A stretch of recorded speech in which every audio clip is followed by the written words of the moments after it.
자, 이번 시간은 제3회 실전 모의고사 공인중개사법령 및 중개실무 문제를 풀겠습니다. 난이도는 실제 시험 난이도와 똑같고 출제 유형도 똑같고 실제 시험에 나올 수 있는 유형의 문제를만 냈기 때문에 이 문제에서 한 7, 80%는 아마 거의 실제 시험과 똑같은 유형의 문제가 나올 걸로 예상이 됩니다.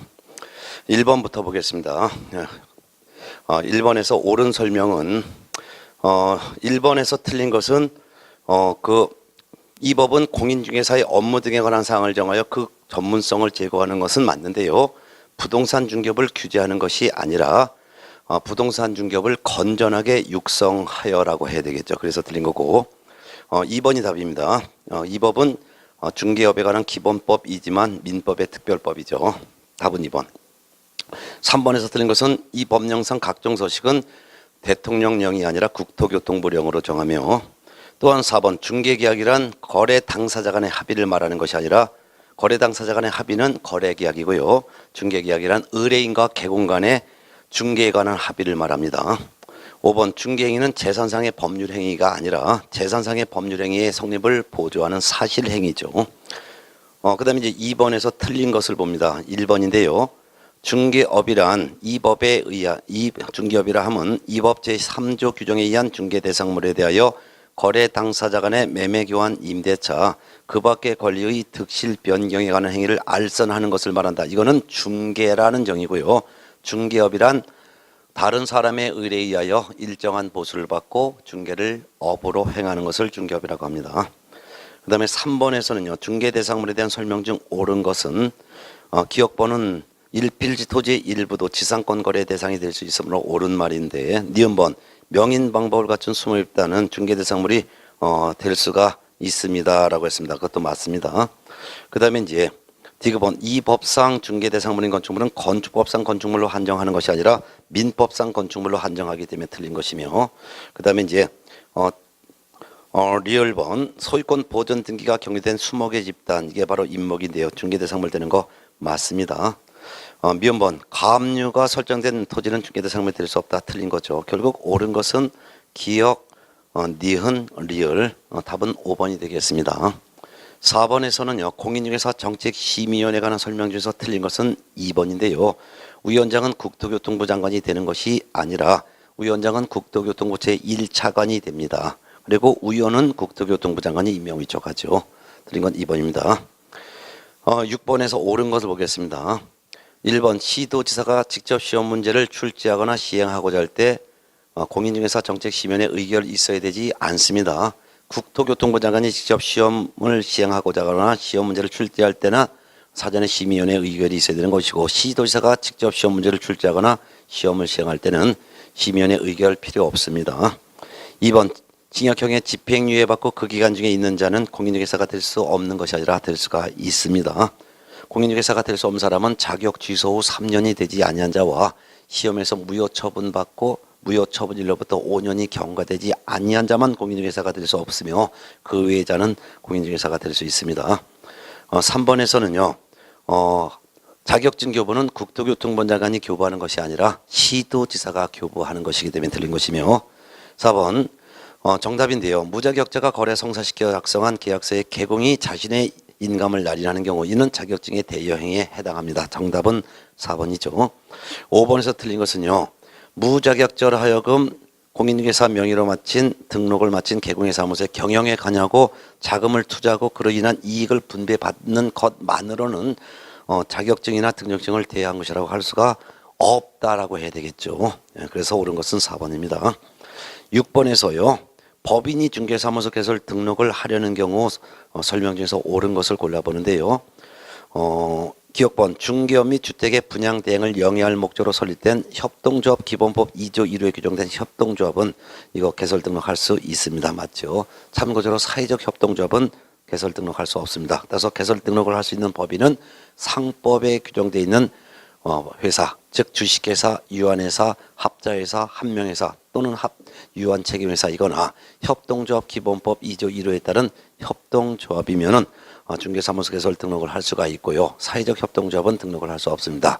또한 법 제14조에 규정된 업무가 중개업 외에 7가지 겸업 업무가 있는데 합쳐서 중개업 외에 6가지 겸업 업무가 있는데 합치면 중개업까지 포함하면 겸업 업무를 포함한 총 7가지만 할 수 있죠. 그중에서 중개업과 주택의 분양 대행을 영위할 목적은 법 14조에 규정된 업무이기 때문에 가능한 업무죠. 그래서 기억번호 옳은 질문이 되겠습니다.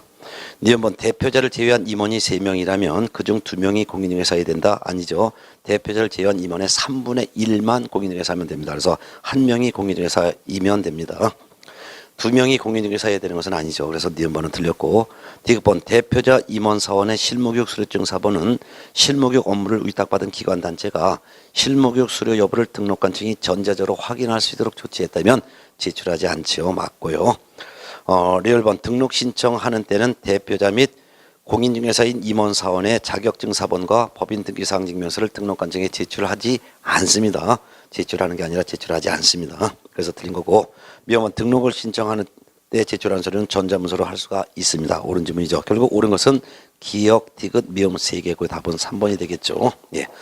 자, 그다음에 이제 다음 문제는 이제 7번 문제인데요.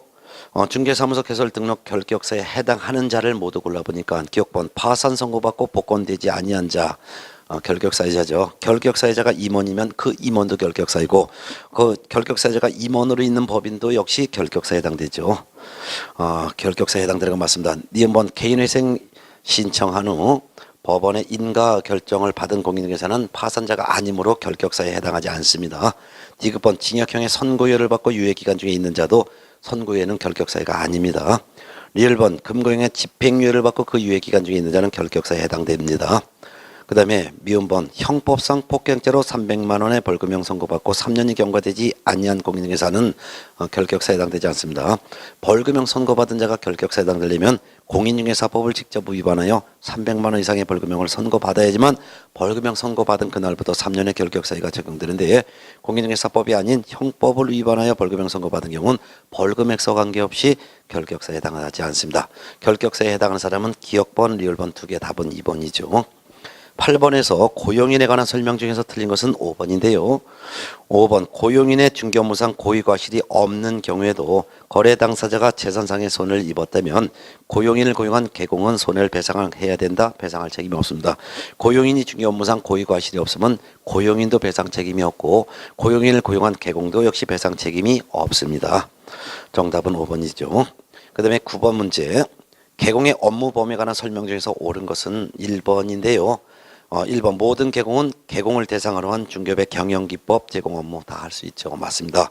이 개공을 대상으로 한 중개업의 경영기법 업무는 법개공이 할 수 있는 겸업 범위에 해당되고 공개공은 겸업 제한이 없기 때문에 당연히 할 수 있으며 부개공은 경공매 관련 업무를 제외한 나머지는 다 겸업할 수 있습니다. 따라서 1번이 정답이죠. 2번 법인이 아닌 모든 개공 하면 그 법인이 아닌 모든 개공은 공개공과 부개공인데요. 법개공에 허용된 업무를 모두 할 수 있다 아니죠. 공개공은 법개공에 허용된 업무를 다 할 수 있지만 부개공은 법개공에 허용된 업무 중에서 경매 공매 관련 업무를 제외한 업무만 할 수가 있습니다. 3번 법개공은 부동산의 이용 개발 거래 관한 상담 업무를 겸업해야 되는 것은 아니고 겸업을 할 수 있다라고 해야 되겠으며 4번 법개공인 도배 이사업을 할 수가 있다 없습니다. 도배업체 이사업체를 소개하는 용역 알선만 할 수 있습니다. 소개할 수 있지 직접 할 수는 없습니다. 5번 법인이 아닌 모든 개공 즉 공개공과 부개공은 민사집행법에 따른 경매대상 부동산의 매수시정 대리할 수 있다. 법개공과 공개공만 할 수 있고 부개공은 할 수가 없기 때문에 법인이 아닌 모든 개공이 다 할 수 있는 것은 아니고 법인이 아닌 모든 개공이 아니라 공개공은 민사집행법에 따른 경매대상 부동산의 매수시정 대리를 할 수 있으나 부개공은 할 수 없다라고 해야 되겠죠. 정답은 1번입니다. 10번 봅니다. 중개사무소에 대한 설명 중 틀린 것은 3번이 틀렸는데요. 다른 법률 규정에 의하여 중개업을 할 수 있는 법인의 분사무소에 공인중개사를 책임자로 둬야 되는 것은 아닙니다.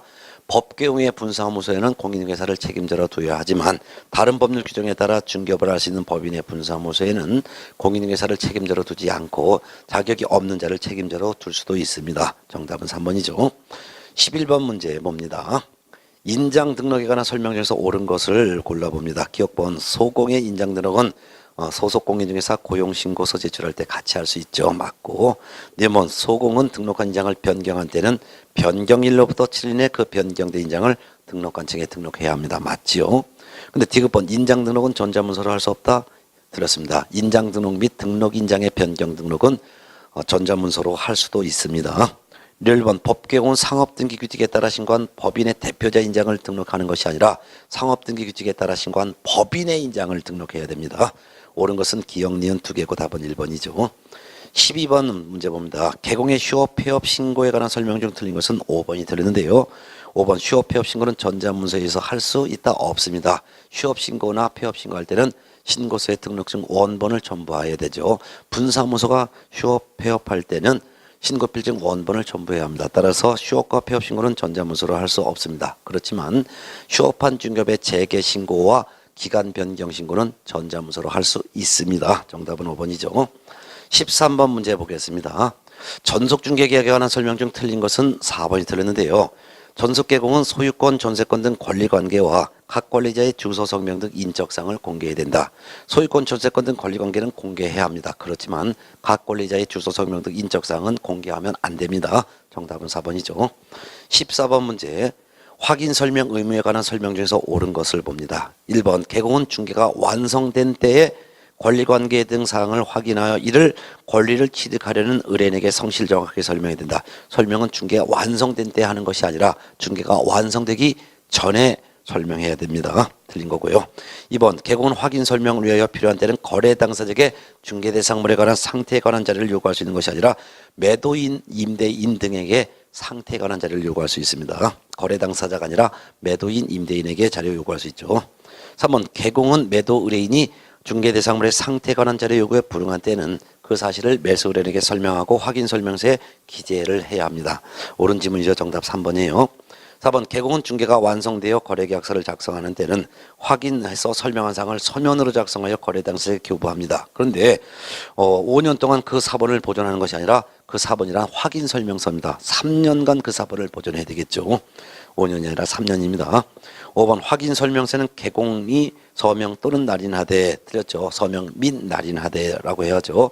그 다음에 당해 중개기한 소공이 있을 때는 소공도 함께 서명 또는 날인해야 한다 아니라 서명 및 날인해야 되겠죠. 또는이 아니라 및 두 군데가 틀렸습니다. 정답은 3번. 15번 주거용 건축물 확인 설명서 1의 개공의 세부 확인사항에 해당하지 않는 것. 세부 확인사항은 실내 벽화 4가지죠. 실제 권리관계 또는 공시되지 아니한 물건의 권리, 내부 외부 시설물 상태, 벽면 도배 상태, 그다음에 환경 조건. 답은 2번이죠. 권리관계는 개공의 기본 확인사항입니다. 답은 2번. 그 다음에 16번 모든 중개대상물 확인 설명서에 기재하는 사항으로 묶은 것. 모든 확인 설명서하면 주거용 건축물, 비주거용 건축물, 토지, 입공강 4가지 확인 설명서에 공통적으로 기재하는 것은 6가지죠. 외워두셔야 합니다. 물권, 거세, 실수 6가지 두 문자 땁니다. 물, 대상, 물건 표시, 권리관계, 거래 예정 금액 등, 그 다음에 세, 취득 관련 조세의 종류 및 세율, 그 다음에 실제 권리관계 및 실제 권리관계 또는 공시되지 아니한 물건의 권리, 수, 중개 보수 및 실비의 금액과 산출 내역 이 6가지죠. 해당되는 것은 니은번 거래 예정 금액과 리을번 중개 보수 실비 2개죠. 답은 1번입니다. 자, 17번 개공이 작성하는 거래계약서에 관한 설명이 다 틀린 것은 5번이 틀렸는데요. 개업 공인중개사인 법인의 분사무소에서 작성하는 거래계약서에는 대표자가 서명 및 날인해야 되는 것이 아니라 책임자가 서명 및 날인해야 되겠죠. 정답 5번이고요. 18번 문제 개공의 금지행에 해당하는 것은 몇 개일까요? 기억번 토지의 매매를 업으로 하는 행위 중개대상물 매매업은 금지하는 거 맞습니다. 니은번 중개사무소 개소를 등록하지 않고 중개업을 영위하는 자인 사실을 알면서 그를 통하여 중개를 해받거나 그에게 자기의 명의를 이용하게 하는 행위 금지행에 해당합니다. D번 관계법령에서 양도할선이 금지된 부동산의 분양, 임대 등과 관련 있는 증서, 바로 입주자 저축 증서인 주택청약 통장이 되겠죠. 매매 교환을 중개하거나 그 증서의 매매를 업으로 하는 행위 금지행에 해당합니다. 그렇지만 리을번 다른 개공의 중개로 부동산을 매수하는 행위는 금지하지 않습니다. 개공 등은 자기 중개 의뢰인과 직접 거래하는 것을 금지합니다. 그렇지만 다른 개공의 중개를 통해서 부동산을 매수하거나 또 다른 개공의 중개로 부동산을 매도하는 행위는 금지하지 않습니다. 미음번 거래 당사자 쌍방 대리하는 행위 금지합니다. 그렇지만 일방을 대리하는 것은 금지하지 않죠. 금지행에 해당하는 것은 기역, 니은, 디귿, 미음 4개고 리을번을 제외한 나머지 4개가 되겠습니다. 답은 4번이죠. 자, 19번 문제를 볼까요? 손해배상 책임과 업무보증 설정에 관한 설명 중에서 틀린 것은 3번인데요. 개공은 중개가 완성되기 전에 거래 당사자에게 손해배상 책임 보장에 관한 사항을 설명하고 보증관계 증서 사본을 교부하거나 관계 증서에 관한 전자문서를 제공해야 된다. 보증 설정 사실을 설명하고 보증관계 증서 사본 등을 교부 제공하는 것은 중개가 완성되기 전이 아니라 중개가 완성된 때라고 해야 되겠죠. 정답은 3번입니다. 20번 문제, 계약금 등 반환 채무 이행 보장에 관한 설명 중 틀린 것은 2번이 틀렸는데요. 계약금 등을 예치한 경우 매도인 등은 당해 계약을 해지한 때 계약금 등의 반환을 보장하는 내용의 금융기관이 발행하는 보증서, 물론 금융기관 또는 보증보험회사가 발행하는 그 보증서를 말하는데요. 계약금 등의 매수인에게 교부하고 계약금 등을 미리 수령할 수 있는 건 아니고요. 그와 같은 보증서는 매수인에게 교부하는 것이 아니라 계약금 등의 예치 명의자에게 교부하고 계약금 등을 미리 수령할 수 있죠. 정답은 2번입니다. 21번에서 이제 중개 보수에 관한 설명 중에서 틀린 거를 찾는데요. 21번 4번이 틀렸습니다.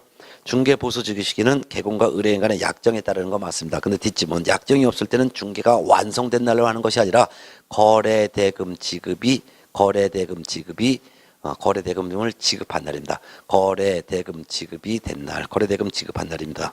거래대금 지급이 완료된 날로 하는 거죠. 거래대금 지급이 완료된 날로 하는 거지 중개가 완성된 날이 아니다. 거래대금 지급이 완료된 날, 즉 잔금을 지급한 날이 되겠죠. 정답은 4번입니다. 22번 문제 보겠습니다. Y씨의 중개사무소를 둔 개공 A의 중개로 매도인 갑과 매수인 간의 X주택을 2억 원에 매매하는 계약을 체결하고 그다음 동시에 그 X주택을 매수인 을이 임차인 병에게 보증금 2천만 원, 월차임 20만 원에 임대하는 계약을 체결했습니다. 이 경우 개공 A가 을로부터 받을 수 있는 중개보수 총액은 이렇게 문제 나왔죠. 이거는 동일한 중개 대상물이지만 매매계약의 당사자와 임대차 계약의 당사자가 동일하지 않죠. 매매계약의 당사자는 바로 이제 갑과 을이고 임대차 계약의 당사자는 을과 병이죠. 따라서 매매계약에 대한 보수와 임대차 계약에 대한 보수를 각각 적용해서 받을 수 있습니다. 그리고 경우 을 일방으로부터 받는 문제죠. 그러면 매매 보수부터 먼저 뽑습니다. 매매 금액이 2억 원이라 그랬으니까 지금 22번 문제입니다. 22번. 매매 금액이 2억 원이라고 했습니다. 그럼 2억 원이 거래 금액입니다. 이게 주택이니까 조례가 적용됩니다. 조례를 봤더니 그 밑에 박스에 2억 원은 2억 원 이상 6억 원 미만에 해당되는 거죠. 그러니까 0.4%를 적용합니다. 그러면 계산하면 80만 원이 나오는데 이 80만 원의 한도액이 없으므로 이 80만 원을 매도인 갑으로부터도 80만 원, 매수인 을로부터도 80만 원을 각각 받게 됩니다. 근데 이 경우에 을로부터 받을 수 있는 문제를 물어봤으니까 매매보수는 을로부터 80만 원 받게 되겠죠. 근데 임대차에 대한 당사자는 을과 병인데 그 거래 금액이 월차임 20만 원이고 보증금이 2천만 원이라고 됐습니다. 그러면 월차임 있는 임대차는 월차임 20만 원 곱하기 100 거기다 보증금 2천만 원을 더한 금액을 일단 거래금으로 하는데 20만 원 곱하기 100 하면 2천만 원 거기다 보증금 2천을 더하면 4천만 원이죠. 이와 같이 월차임 곱하기 100 거기다 보증금을 더한 금액이 5천만 원 미만이면 이를 거래금으로 보지 않고 다시 계산하죠. 어떻게 월차임에 70을 곱합니다. 그러면 20만 원 곱하기 70은 2724 1,400만 원이 되고 거기다가 보증금 2천만 원을 더하면은 거래 금액은 3,400만 원이 되는 거죠. 그러면 3,400만 원이 임대차 중개 보수에 대한 거래 금액이 되고 거기다가 요율을 곱하는 거예요. 주택이니까 그 박스에 있는 조례를 봤더니 3,400만 원, 5천만 원 미만에 해당되니까 요율은 0.5%를 적용합니다. 그러면 계산하면 3, 5, 15, 5, 4, 2 17만 원이 산출됩니다. 근데 한도액이 있죠. 한도액이 20만 원입니다. 그러면 산출액은 17만 원이고 한도액은 20만 원이면 산출액과 한도액 중에서 적은 금액을 각각 받는 거니까 임대인 을로부터도 17만 원을 받을 수 있고 임차인 병으로부터도 17만 원을 각각 받게 되는 거죠. 이 경우 문제는 을로부터 받을 수 있는 문제를 물어봤기 때문에 을로부터 임대차 중개보수는 17만 원 받습니다. 결국 개공은 을로부터는 매매보수 17만 원, 을로부터 임대차 보수 17만 원 합쳐서 97만 원을 받을 수가 있는 거죠. 을 일방으로부터는 총 97만 원이 됩니다. 정답은 2번이 나와 있네요. 그 다음에 23번 문제 봅니다. 교육에 관한 설명 중에서 옳은 것은 1번 중개사무소 개설 등록을 신청하려는 자는 연수교육을 받는 것이 아니라 실무수습을 포함하여 실무교육을 받아야 되겠죠. 2번 소속공인중개사는 고용신고 1년 이내 시도지사가 실시하는 직무교육이 아니라 실무교육을 받아야죠. 직무가 아니라 실무교육 받아야 되겠고, 소속공인중개사는 실무수습을 포함하지 않습니다. 3번 중개보조는 고용신고 1년 이내 시도지사 또는 등록관청이 실시하는 실무교육이 아니라 직무교육을 받아야 되겠고요. 4번 실무교육을 받은 개공 및 소공은 실무교육을 받은 후 2년마다 시도지사가 실시하는 직무교육이 아니라 연수교육을 받아야 되겠고요. 5번 국토교통부 장관 시도지사 및 등록관청은 필요하다고 인정하면 개공 등의 부동산 거래 사고 예방을 위한 교육을 실시할 수 있죠. 맞죠. 정답은 5번입니다. 이 같은 예방교육은 등록관청이 실시할 수 있다 해도 맞고 시도지사가 실시할 수 있다 해도 맞고 국토교통부 장관이 실시할 수 있다 해도 옳은 지문이 된다는 거 유념하셔야 합니다. 정답은 5번이죠. 자, 24번은 포상금에 관한 문제인데요. 옳은 것 틀린 것을 한번 바르게 표시해 본 거 찾아봅니다. 기억본 등록관청은 중개의뢰인과 직접 거래한 개공을 수사기관에 고발한 자에 대해서 포상금을 지급할 수 있다? 없습니다. 포상금을 지급하려면 신고 고발 대상자를 신고 고발해야 되고, 신고 고발 대상자는 세 가지입니다. 무부증, 무등록 중개업을 한 자, 거짓 부정한 방법으로 등록한 자, 등록증이나 자격증을 양도한 자 또는 양수받은 자를 신고 고발했을 때만 등록관청은 보상금을 지급할 수 있고, 의뢰인과 직접 거래한 위법 행위를 한 개공을 신고 고발해도 보상금을 지급할 수가 없습니다. 보상금을 한 건당 100만 원으로 하는 것이 아니라 50만 원으로 합니다.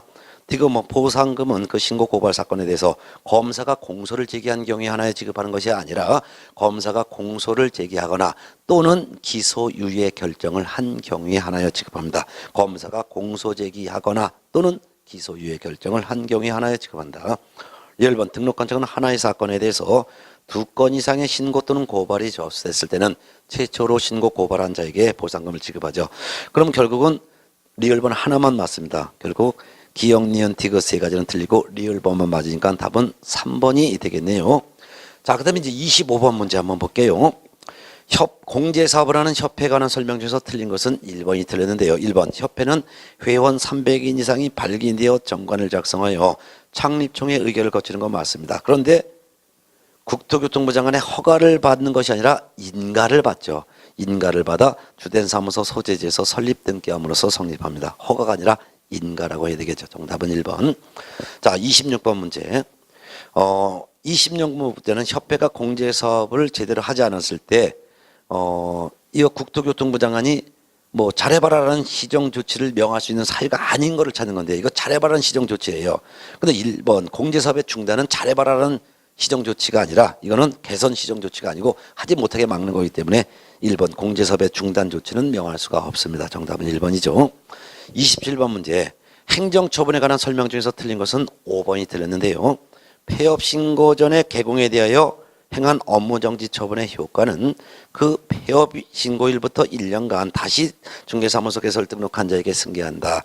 여기서는 그 폐업 신고일부터가 아니라 그 처분일, 즉 업무정지 처분일로부터 1년간 다시 중개사무소 개설 등록한 개공에게 승계되는 거죠. 정답은 5번. 자, 그 다음에 28번 문제에서 개공의 중개사무소 개설 등록을 반드시 취소해야 되는 사유가 아닌 것은 2번인데요. 자, 1번. 최근 1년 이내에 이 법에 의하여 한 번 업무정지 처분받고 다시 업무정지에 해당되는 행위였어요. 이거는 가중처분할 수가 없습니다. 가중처분하려면 업무정지 처분을 2회 이상 받고 다시 업무정지에 해당되는 행위였다면 등록을 취소해야 합니다. 그렇지만 업무정지 한 번 받고 두 번째 다시 업무정지에 해당되는 행위했을 때는 가중처분 없고 그냥 업무정지 처분을 할 수가 있을 뿐입니다. 정답은 2번이 되겠죠. 자, 그 다음에 29번 문제. 공인중개사에 대한 행정처분에 관한 설명 중에서 틀린 것은 4번이 틀렸는데요. 4번 등록관청은 공인중개사가 자격 취소에 해당하는 위반 사실을 알게 된 데는 지체 없이 그 사실을 시도지사에게 통보해야 된다. 이런 규정이 없습니다. 그래서 틀린 거예요. 공인중개사법에서는 등록관청은 공인중개사가 자격 취소가 아니라 자격 정지에 해당하는 위반 사실을 알게 됐을 때는 지체 없이 그 사실을 시도지사에게 통보해야 한다라는 규정만 있고, 자격 취소 사유에 해당하는 사실을 알았다 하더라도 이를 시도지사에게 통보해야 된다라는 규정은 없기 때문에 틀린 거예요. 정답은 4번이죠. 30번 문제는 벌칙에 관한 내용인데 틀린 게 바로 3번입니다. 3번 개공이 5개 건건물의 성명을 거짓으로 표기한 경우에는 500만 원 이하의 과태료 부과 대상이 아니라 이건 100만 원 이하의 과태료 부과 대상이죠. 네, 정답 3번이고요. 자, 30번까지가 공인중개사법령 문제고 실제 공인중개사법령에서 30문제가 출제가 될 것입니다. 그 다음에 31번 문제부터 이제 부동산 거래 신고 등에 관한 법령 문제입니다. 31번 부동산 거래 신고 등에 관한 법령상 부동산 거래 계약 신고서 작성에 관한 설명이다. 옳은 것. 1번 거래 당사자가 다수인 경우 매수인 또는 매도인의 주소란에 각각의 거래 지분 비율을 표시합니다. 맞고 집합 건축물의 경우 소재지는 집원 외 동호수까지 기재하는 거 맞죠? 기억번 맞습니다. 니은번 집합 건축물의 경우 즉 아파트인 경우를 연상하십시오. 면적은 전용 면적과 공용 면적을 적대 틀렸습니다. 집합 건축물의 경우에는 전용 면적만 적습니다. 공용 면적은 기재하지 않습니다. 그렇지만 그 밖의 건축물은 연면적을 기재하죠. 틀린 것은 니은번. 맞게 하려면 집합 건축물의 그 면적은 전용 면적을 기재하되 그 밖의 건축물은 연면적을 기재한다라고 해야 되겠죠. 디귿번 분양 금액 란에는 분양권에 대한 공급 계약의 경우 분양 가격과 발코니 등 옵션, 발코니 확장하는 비용인데요. 옵션 비용 및 추가 지불액도 지불한다. 맞죠? 예. 리얼번 종전 토지라는 입주권의 매매의 경우에만 종전 토지에 대해서 작성하는 거 맞습니다. 미음번 둘 이상의 부동산을 함께 거래하는 경우 물건 거래 금액란에는 각각의 부동산별 거래 금액만 기재하면 안 됩니다. 각각의 부동산별 거래 금액도 적고 각각의 부동산별 거래 금액의 합계 금액도 적습니다. 그래서 각각의 거래 금액과 그 합계 금액을 기재한다라고 해야 되겠죠. 결국 옳은 것은 기역, 디귿, 리얼 세 개인데요. 답은 4번이 되겠네요. 자, 32번 문제 풀어볼까요? 네. 부동산 거래 신고 등에 관한 법령상 부동산 거래 계약 해제 등 신고에 관한 설명 중 옳은 것을 봅니다. 1번 부동산 거래 계약 해제 등 부동산 거래 계약 신고서를 제출한 후 해당 부동산 거래 계약이 무효, 취소 또는 해제된 경우 거래 당사자 또는 개공은 부동산 거래 계약 해제 등 신고서의 서명 또는 날인하여 신고관청에 제출을 해야 된다? 아니죠. 제출할 수 있다라고 해야죠. 부동산 거래 신고는 신고서를 제출해야 하는 것이고 부동산 거래 신고한 후 그 거래 계약이 무효, 취소, 해제되면 해제 등의 신고서를 제출할 수 있다라고 해야 합니다. 2번 개공이 해제 등의 신고서를 제출하는 경우 거래 당사의 서명 또는 날인 필요하다. 서명 또는 날인 필요하지 않습니다. 개정됐습니다. 예전에는 개공이 해제 등의 신고할 때 거래 당사자도 서명 또는 날인을 해야 되고 전자문서로 개공이 해제 등의 신고할 때 거래 당사자의 서명 또는 날인을 받아둬야 된다라고 하는 그 규정이 다 폐지가 됐습니다. 그래서 개공이 해제 등의 신고서를 제출할 때는 개공만 해제 등의 신고서에 서명 또는 날인하고 거래 당사자는 서명 또는 날인하지 아니하며 전자문서로 개공이 해제 등의 신고한다 하더라도 거래 당사자의 서명 또는 날인을 받아두지 않습니다. 그 질문 4번에 나와요. 좀 이따가. 3번 해제 등의 신고서를 제출하는 경우 거래계약서 4번을 제출해야 된다. 아닙니다. 해제 등의 신고서만 제출하지 계약서 4번 등을 제출하지 않습니다. 4번 개공이 해제 등의 신고를 전자문서로 하는 경우 거래 당사의 서명 또는 날인을 받아둬야 되나? 받아두지 않습니다. 법 개정됐습니다. 5번 신고를 받은 신고관청은 그 내용을 확인한 후 이때 신고라는 것은 해제 등의 신고를 받은 신고관청입니다. 그 내용을 확인한 후 부동산 거래계약 해제 등 확인서를 신고인에게 지체 없이 발급을 해야 되죠. 맞습니다. 정답은 5번이네요. 자, 33번 문제 부동산 거래 정정 신청에 관한 설명 중에서 틀린 것은 4번이 틀렸는데요. 4번 거래 당사자의 주소, 전화번호 또는 휴대전화번호가 잘못 기재가 되면 정정 신청을 할 수 있는데 이때 정정 신청을 하려는 경우 거래 당사자의 주소, 전화번호, 휴대번호가 잘못 기재되어 정정 신청을 하는 경우에 한해서는 이때 발급받은 신고필증에 해당 거래 당사자가 반드시 공동으로 서명 또는 날인해야 된다? 아닙니다. 본래 해제 등에 신고할 때는 발급받은 신고필증에 정정사항을 표시하고 정정된 부분에 거래 당사자가 함께 서명 또는 날인하도록 되어 있지만 다만 유일하게 그 정정 내용 중에서도 거래 당사자의 주소, 전화번호, 휴대번호가 잘못 기재되어 정정 신청을 할 때는 이때는 거래 당사자 중에서 한 사람만 그 서명 또는 날인하면 됩니다. 공동으로 서명 또는 날인해야 되는 것이 아니라 거래 당사자의 주소, 전화번호, 휴대번호가 잘못 기재되어 정정 신청할 때는 신고필증에 정정된 그 부분에 거래 당사자 중 한 사람만 즉 정정 신청서를 내는 사람만 서명 또는 날인합니다. 그 외에는 정정 신청 사유는 전부 거래 당사자가 공동으로 서명 또는 날인해야 될 것입니다. 정답은 4번이죠. 자, 34번 문제 볼게요. 부동산 거래 신고 등에 관한 법령상 토지거래 허가제에 관한 설명 중에서 틀린 것은 4번이 틀렸는데요. 토지거래 허가를 받으려는 자는 그 허가 신청서에 계약 내용과 토지 이용 계획, 취득자금 조달 계획을 적어서 시도지사에게 제출하는 것이 아니라 시군구청장에게 제출해야 합니다. 정답은 4번이죠. 35번 문제 볼게요. 중개대상물을 확인하는 방법으로 틀린 것은 5번이 틀렸는데요. 건폐율의 상한 및 용적률의 상한은 해당 토지 이용 계획 확인서를 통하여 조사 확인하는 것이 아니라 해당 지역의 시군 조례를 통하여 조사 확인해야 됩니다. 건폐율 상한, 용적률 상한은 해당 지역 시군 조례를 통하여 조사 확인해야 돼요. 정답 5번이죠. 36번 문제 볼게요. 개공이 사설, 묘지 또는 분묘와 관련 있는 토지에 관하여 의뢰인에게 설명한 내용 중에서 틀린 것은 1번이 틀렸는데요. 1번 개인 묘지를 설치하고자 하는 자는 시군구청장의 허가를 받는 것이 아니라 개인 묘지를 설치한 자는 개인 묘지를 설치한 후 30일 이내에 시장, 군수 또는 구청장에게 신고해야 합니다.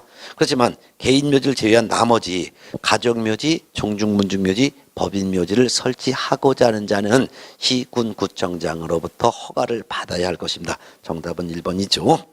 자, 37번 문제 보겠습니다.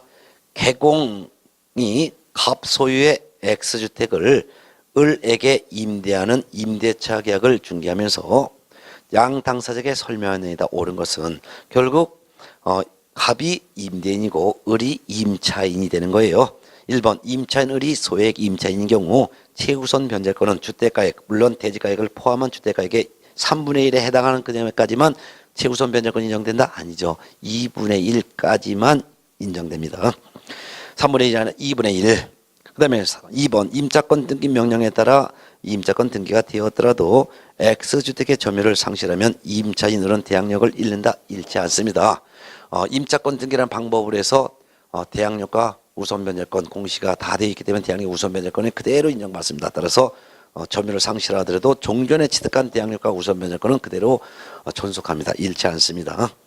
3번 임차인이 X주택에 대한 대항력을 취득하려면 확정일자를 요한다? 아닙니다. 대항력을 취득하려면 주택의 인도와 주민등록을 요합니다. 주택의 인도와 주민등록을 대항요건이라고 합니다.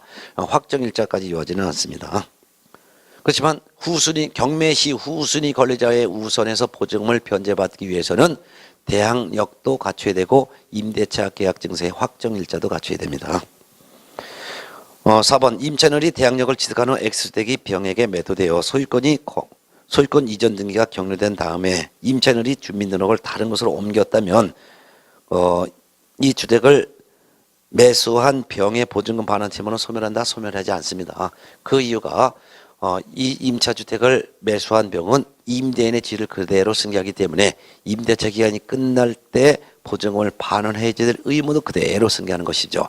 물론 임차인들이 주택을 다른 곳으로 다 주민등록을 옮겼다면 제3자, 이 병을 제외한 나머지 제3자에 대해서는 대항력을 주장할 수 없지만 이 임차권을 승계받은 병에 대해서는 자기 보증금 반환 청구를 요구할 수가 있는 것이죠. 그래서 보증금 반환 채무 소멸하지 않습니다. 그래서 임차인은 대항력은 상실했지만 지금 주택을 양수받은 병에 대해서는 보증금 반환 청구할 수가 있습니다. 5번 임차인이 경매를 통해서 X주택의 소유권을 취득하면은 임대인 갑과 임차인 을 사이의 임대차 계약은 원칙적으로 종료합니다. 맞습니다. 이게 바로 혼동이죠. 임차권자인 을이 소유권까지 취득했으면 임차권은 필요가 없어지기 때문에 임대차 계약은 원칙적으로 소멸합니다. 맞습니다. 답은 5번이죠. 자, 그 다음에 38번 문제 봅니다. 개공 갑의 중개로 2016년 5월 2일 상가 건물의 임대차 계약을 체결한 임차인에게 상가 건물 임대차보호법의 내용을 설명한 것이다. 옳은 것은 1번 임차인이 서울특별시 서초구에 소재한 상가 건물을 보증금 2억, 월차임 300만 원, 결국 환산보증금 5억으로 임차인 경우 상가 건물의 인도 및 사업자 등록을 하면 즉 대항력권 가지면 그 다음날부터 제3자에 대해서 효력이 있다. 맞죠? 서울 같은 경우는 환산보증금이 4억 원 이하여야지만 상가 임대차보호법이 적용되는 게 원칙이지만 다만 그 환산보증금이 적용 금액을 초과한다 하더라도 대항력권 같지만 그 다음 날부터 제3자에 대해서 효력이 있습니다. 맞죠? 초과되는 경우에도 대항력 규정 적용되죠. 네. 니은번 임차인이 수도권 중 과밀 억제권역 소재 상가 건물을 보증금 2억, 그다음에 2억 5천만 원, 보증금 2억 5천만 원, 월차임 100만 원으로 임차한 경우 계약갱신 요구를 할 수가 없다 있습니다. 자, 수도권 중 과밀 억제권역 같은 경우는 3억 원, 환산 보증금이 3억 원 이하면은 상가 임대차보호법이 적용됩니다. 이 경우는 보증금 2억 5천만 원, 월차임 100만 원이면 3억 5천만 원이기 때문에 상가 임대차보호법이 적용되지 않는 게 원칙이지만 초과되는 경우라 하더라도 기업번처럼 대항력권 갖추면 그 다음 날부터 대항력 생기고 뿐만 아니라 계약갱신 요구도 할 수 있고 또한 임대인은 임차인이 신규 임차인으로부터 권리금을 회수하는 것을 못 받게 방해하지도 못하지요. 예. 그래서 이런 경우에도 계약갱신 요구는 초과되더라도 요구할 수 있습니다. 그래서 니은번은 틀린 것이고, D번 임차인이 강원도 원주시 소재한 상가 건물을 보증금 6억 원으로 임차한 경우 임대인은 계약기간 끝나기 3개월 전부터 임대차 종료 시까지 권리금 계약에 따라 임차인이 주선한 신규 임차인이 되려는 자로부터 권리금을 지급받는 것을 방해해서는 안 된다. 맞습니다. 뭐 강원도 원주시 같으면은 그 밖의 지역이기 때문에 1억 8천만 원까지만 보증금이 환산 보증금 1억 8천까지만 상임자법이 적용되는 게 원칙이지만 초과되는 경우라 하더라도 권리금 회수 기회는 보호받습니다. 예.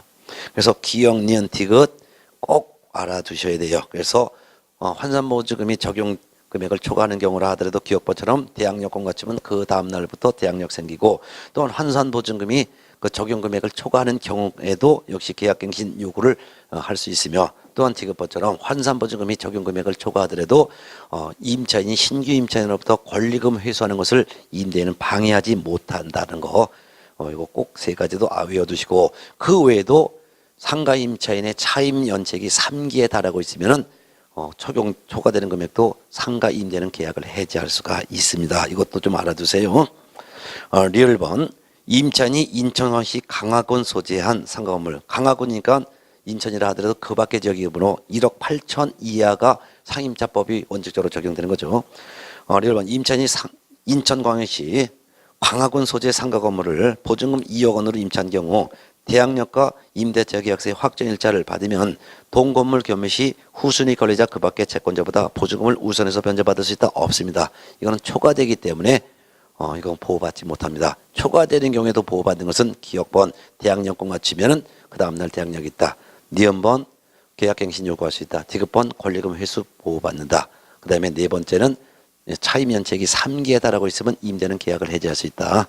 이런 규정이 적용되는 것이지 확정일자 이내에 의한 우선 변제권은 적용되는 금액이 초과되면 보호받지 못하고 임차권 등기 명령 신청도 할 수 없으며 보증금 차임의 증액 제한도 적용받지 않습니다. 네.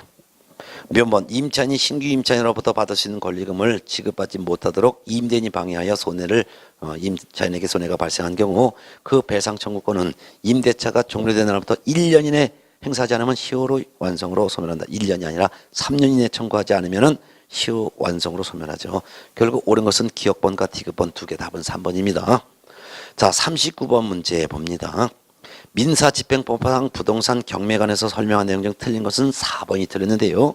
매각 허가 결정이 확정되면 법원은 대금 지급 기일을 정하여 매수인에게 통지하는 것이 아니라 대금 지급 기한을 정하여 매수인에게 통지하죠. 그리고 매수인은 그 기일에 매각 대금을 지급하는 것이 아니라 그 기한까지 매각 대금을 지급해야 합니다. 정답은 4번이죠. 마지막 40번 문제 봅니다. 매수 신청 대리인 등록에 관한 규칙의 내용인데요. 틀린 것은 2번이 틀렸습니다. 매수 신청 대리인 등록을 하고자 하는 개공은 등록 신청일 전 1년 이내에 중개사무소가 있는 곳을 관할하는 지방법원장이 지정하는 교육기관에서 부동산 경매 관련된 실무교육을 이수해야 된다. 아니죠.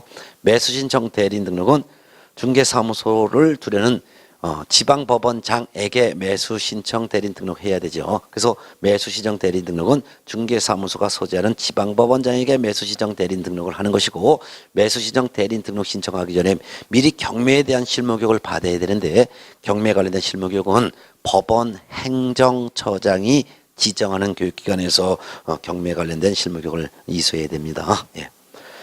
꼭 이거 좀 잘 알아두셔야 됩니다. 특히 중개 보수에 대한 규정이 신설이 됐기 때문에 매수정 대리인 등록을 한 개공이 받을 수 있는 보수 지급 시기는 약 약정으로 정하는데 약정이 없을 때는 매각 대금 지급 기한 일로 한다는 것도 알아두시고, 또한 매수성 대리 등록한 개공이 3월을 초과하여 휴업을 하고자 할 때는 미리 휴업 신고를 관할 법원에 해야 되고, 또한 휴업 기간은 6월을 초과할 수 없다라는 규정도 이번에 신설됐으니까 좀 참고적으로 알아두시기 바랍니다. 자, 이렇게 해서 3회 실전 모의고사 풀이를 해드렸고요. 내용이 이렇게 어렵지는 않지만 여러분들이 조심조심 문제를 접근하셔서 이 과목에서 좋은 점수로 모두 합격을 하시기를 바랍니다. 여러분 문제 푸시라고 수고하셨습니다. 고맙습니다.